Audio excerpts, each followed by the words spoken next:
আমি মূলত নরমাল ডেলিভারির প্রস্তুতিটা প্রশিক্ষণ দেয়া নিয়ে আসলে কাজ করি। তো অনেকে মনে করেন যে লেবারের দিনেই বুঝি লেবারের দিনটাকে ম্যানেজ করা যায়।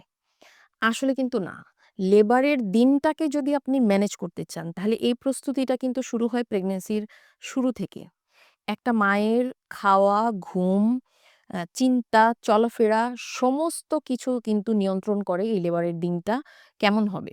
সেজন্য হুট করে লেবারের দিনে না, আগে থেকে প্রিপারেশনটা খুব জরুরি এবং এই প্রিপারেশনটা মায়েরা যেন আগে থেকেই নিতে পারে এবং এই যে আমি বলেছি যে ৭ টা সিক্রেট গাইড। কেন বলেছি ৭ টা সিক্রেট? এইটা আপনি বলতে পারেন আমি ১৫ বছর ধরে আমার যে অবজারভেশন, আমার যে এনালাইসিস যে পুরো প্রেগন্যান্সি জার্নিতে এই ৭ টা ধাপ আছে।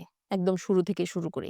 কেউ যদি প্রত্যেকটা ধাপ নির্দিষ্ট গাইডলাইন অনুসারে তার physical, mental, social, structure based একটা নির্দিষ্ট প্ল্যান নিয়ে যদি সে এই পুরো জার্নিটা কনসিভ করতে পারে, তাহলে কনসিভ করার থেকে এবং ডেলিভারি পর্যন্ত পুরোটা সময় যদি সে একটা নির্দিষ্ট গাইডলাইন মেনে চলতে পারে, তাহলে তার নরমাল ডেলিভারির চান্সেস বেড়ে যায় 70-80%।